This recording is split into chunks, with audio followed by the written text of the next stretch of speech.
Барлықтарыңызға сәлем, Қосылық жобасының көрермендері. Біздің сүйікті жүргізушіміз, экс-жүргізушіміз Диана Скатова бізде тұрмысқа шықты, өздеріңіз жақсы білесіздер. Сұлтан екеуі қосылып, ұзату жасап, той жасап деген секілді өте жақсы, бірақ бір көрермендерді, халықты мазалайтын сұрақ. Екеуі неге екі жақта жүр деген секілді. Диана ханым Қазақстанда, Сұлтан шетелде жүрген секілді. Және де Диана ханым өзінің қарым-қатынас туралы жалпы ойларымен бөлісті, және де ол видеолар қазір менің видеомнан кейін болады. Соңына дейін видеоны қараңыздар, көріңіздер. Мүмкін, мен ойлаймын, жалпы мүмкін араларында бәрі жақсы шығар, мүмкін көрсеткісі келмейтін шығар, мүмкін арадағы ұрыс-керісті, жалпы келіспеушілікті де көрсеткісі келмейтін шығар.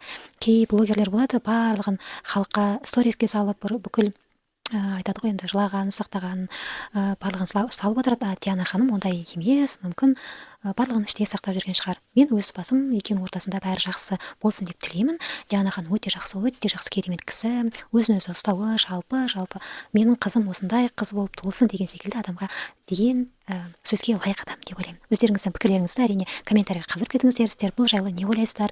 Сұлтан мен Диана ханымның қарым-қатынасы қазіргі уақытта қандай дәрежеде, және де ол екеуінде бәрі жақсы деп ойлайсыздар ма?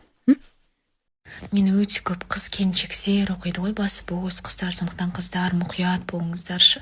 Біреумен сөйлесерде, біреумен қарым-қатынас құратын кезде, білмеймін, міндетті түрде қайда бара жатсаңыздар да жақындарыңызға айтып, осындай бір адамдарға тап болып жатсаңыздар, өздеріңізді қорғаудың шараларын іздеңіздер, жақындарыңызға, әкелеріңізге, ағаларыңызға айтып жүріп, сонда енді заман емес, адамдар шығып жатыр ғой, сондықтан өздеріңізге деген жауапкершілікті дұрыстап алып жүрсеңіздер, жақсы жігіт жолықтырыңыздаршы. Өте қорқынышты негізінде, өйткені бейбіт заманда кісі қолынан қаза табу тал түсте, ол өте қорқынышты. Бұл кәдімгідей қауіпсіздіктің өте төмендігі. Абай болыңыздаршы, мұқият болыңыздар, дұрыс адамдармен өзіңізді қоршаңыздаршы. Мысалы, сіздер бір нәрсені білмейсіздер ғой, суперфуд, ең витаминге бай, антиоксиданттарға бай тамақ емес қой, енді ол азықтардың бірі, ол ягодалар, яғни жидектер. Кез келген түрі витамин С-ға бай, жаңағы әсіресе қара түстері, клюква, малина, барлығы, қарақат, черника, бәрі. Сол үшін сондайларды жеп, тамаққа қосып, смузилерге қосып, рационға алсаңыздар болады. Қыздар, мен жақында бір дүние ақпарат білдім. Біз таңертең мысалға бетімізді оянғаннан кейін жуамыз ғой, умывашкамен. Ол дұрыс емес дейді. Өйткені түні бойы еш нәрсе болмайды, ешқандай зиянды дүние бетке жиналмайды, ал біз умывашкамен қайта таңертең жуа берген сайын беттің өзінің бір табиғи защитный барьерін жуып сүртіп тастайды екенбіз. Ол дұрыс емес екен. Тек қана кешкі уақытта, мысалға бір далаға шығып келгеннен кейін крем, макияж болғаннан кейін соларды жуу мақсатында ок. Бірақ таңертең қайта ұйқыдан тұрған кезде жумаса да болады екен. Сондай дүниені естідім. Ол теорияны мен бір блогердан да естігем. Шынымен де солай сияқты, сондықтан. Сіздер қалай ойлайсыздар?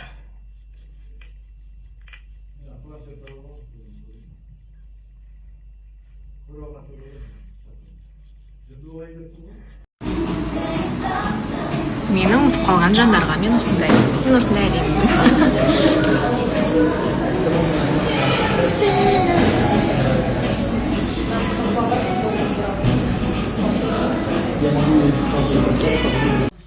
Қалайсыздар? Біздің үйде дайындық деген қызу.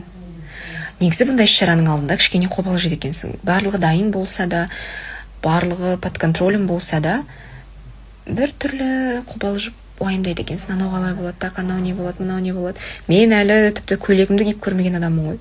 Бірақ көрдім корсетін. Өте әдемі, өте нәзік. Өзім ойлағандай, енді размері, өлшем бәрі сәйкес келсе, это будет классно.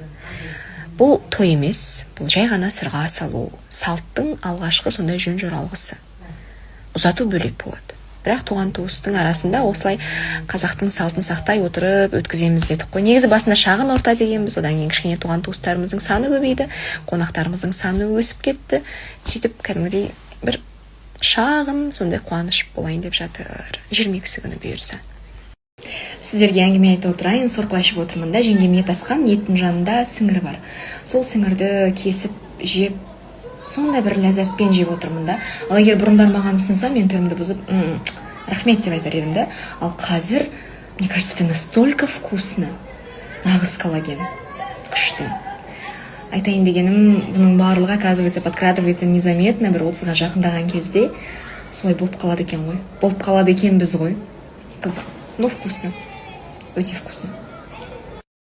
Ал Америка құрама штаттарына келетін болсақ, ол мүлдем бөлек әңгіме. Негізі бала кезімнен, өзім студент кезде work and travelмен барғым келген, бара алмай қалдым. Негізінде әр адамның, саналы адамның деп ойлаймын, кемде бір минимум бір рет Америкаға барғысы келеді бәрібір. Және ол баруға тұрарлық ел деп өзім айталам, көргеннен кейін өте ұнады. Енді мен өзімді керемет судағы балықтай сезіндім деп айта алмаймын, өйткені ол жерде бәрібір тілден барьер болды, қысыласың. Бірақ Сұлтан, оның ағылшын өте жақсы, өзін еркін сезіне алды. Соның арқасында, соның критический мышлениясы күшті болғаннан кейін Америкада кәдімгідей спокойно жүрдік. Мен жалғыз олай жүре алмас едім мысалы. Енді логика жағы менде кішкене өкінішке орай отсутствует, ода присутствует. Сол үшін де біз мүмкіншіп шығармыз, бір-бірімізді дополняем. Айтпақшы айта салайыншы, қанша адам Сұлтан үйленген, бала шағасы бар деп ойлап жүр. Негізі жоқ. Кезінде мен бір қалжың әзіл сторис түсіргем. Жасұлан деген біздің әріптесіміз болды, редактор. Сол Жасұланның баласын Қасымханды ұстап жүрді де. Мен бұл Сұлтанның баласы, екеуі бар, үйленген деп өтірік түсіре салған мен. Қазір сол өз сторисім өзіме қарсы шығып жатыр ғой, сен Сұлтанды жанұясынан алып кеттің, тағысын тағы жоқ. Қыздар, жігіттер, ханымдар мен мырзалар, қазақстандықтар, ол үйленбеген, баласы жоқ, иншалла. Ең харизматичный адамды құшақта деді.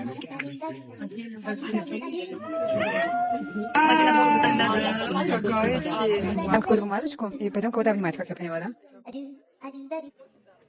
Я боюсь, что если я сейчас не обниму Нарбека, мне потом будет плохо с костюмами. Идем обнимать самого стильного человека. Посмотрите на это произведение искусства. Это всего ручки. Всем привет, я главный стилист этого проекта. Так. Самого строгого человека, кто на самом строгий-то? Кого выбрать? Я генеральный продюсер компании Адам Медиа. В общем, я пошла искать самого доброго человека на проекте Silky Star. Я нашла самого доброго человека на проекте. Теперь ты дальше. Всем привет, меня зовут Бота. Я на этом проекте работаю с артистами. Ең көңілді адамды құшақта. Динарочка, можно я тебя обниму? Меня зовут Динара, я являюсь топ-менеджером на проекте Silky Star. Самый неуклюжий? Тебя обнять как самого неуклюжего человека на этом проекте. Меня зовут Дана, я руковожу стар-департаментом. Да, я неуклюжая, но я упала в яму не поэтому. Ең уялшақ адамды. My name is Michelle. I'm from Mongolia. Здравствуйте, я Анатолий, главный режиссер телевизионного проекта. Я хочу обнять... Миша, иди сюда! Я хочу обнять Михаила. Это человек, который с двумя глазами смотрит одновременно 15 камер и снимает весь наш телевизионный проект за светом и ругается со всеми. Поэтому я хочу обнять Михаила с тем, что он тоже один из этих людей. Дисциплина должна быть на проекте.